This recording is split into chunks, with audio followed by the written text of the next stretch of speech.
এইবাৰ ৰাজ্য চৰকাৰৰ বিষয়া কৰ্মচাৰীৰ বাবে কঠোৰ নিৰ্দেশনা প্ৰকাশ হৈছে। সাৱধান ৰাজ্যৰ বিষয়া কৰ্মচাৰী, সামান্য ভুলতে চাকৰি যাব। ৰাজ্য চৰকাৰৰ ফালৰ পৰা এই কঠোৰ নিৰ্দেশনা প্ৰকাশ হৈছে যে বদলিৰ নিৰ্দেশ নমনা বিষয়া কৰ্মচাৰীৰ বিৰুদ্ধে কঠোৰ হ'ব চৰকাৰ। কৰ্মচাৰী বিভাগে জাৰি কৰিলে কাৰ্যালয় স্মাৰক পত্ৰ। কি আছে সবিশেষ খবৰৰ বাবে ভিডিঅ'টো প্ৰথমৰ পৰা শেষলৈকে চাই থাকিব।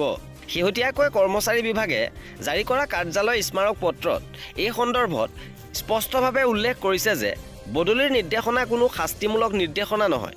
এয়া কামৰ আৱশ্যকতা অনুসৰিয়ে প্ৰদান কৰা হয় আৰু চাকৰিৰ সেৱাবিধি অনুসৰি এজন বিষয়া কৰ্মচাৰীক বদলিৰ নিৰ্দেশৰ পিছত নতুন স্থানত যোগদান কৰিবলৈ অস্বীকাৰ কৰাৰ কোনো অধিকাৰ নাই।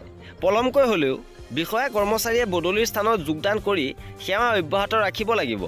যদি কোনো বিষয়া কৰ্মচাৰীয়ে সময়মতে নতুন স্থানত যোগদান কৰাত বিফল হয়, তেওঁৰ বিৰুদ্ধে অনুশাসনমূলক ব্যৱস্থা গ্ৰহণ কৰা হ'ব। উল্লেখ্য যে ৰাজ্য চৰকাৰে শেহতীয়াকৈ বদলিৰ নিৰ্দেশ নমনাৰ বাবে ACS বিষয়া সুৰুজ কুমাৰ ডেকা, কাব্যশ্ৰী দিহিঙীয়া, জিন্তু শৰ্মা, পৰিস্মিতা দিহিঙীয়া আৰু কংকনজ্যোতি শইকীয়াক চাকৰিৰ পৰা নিলম্বন কৰিছে।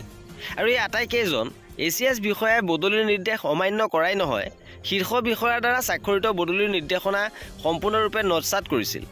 এই ঘটনাৰ পিছতে বিষয়া কৰ্মচাৰীসকলক লক্ষ্য কৰি ৰাজ্য চৰকাৰ কৰ্মচাৰী বিভাগ অধিক কঠোৰ হোৱা পৰিলক্ষিত হৈছে।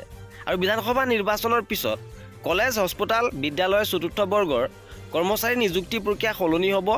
ৰাজ্যৰ কলেজ, হস্পিটাল, বিদ্যালয় চতুৰ্থ বৰ্গৰ কৰ্মচাৰী নিযুক্তিৰ প্ৰক্ৰিয়া সলনি কৰিব ৰাজ্য চৰকাৰে। আৰু এই আছিলে আজিৰ ভিডিঅ'টোত। কৰ্মচাৰীসকলৰ প্ৰতিটো আপডেট পাই থাকিবৰ বাবে আমাৰ চেনেলটো ছাবস্ক্ৰাইব কৰি ৰাখিব। ভিডিঅ'টো শেষলৈকে চোৱাৰ বাবে বহুত ধন্যবাদ।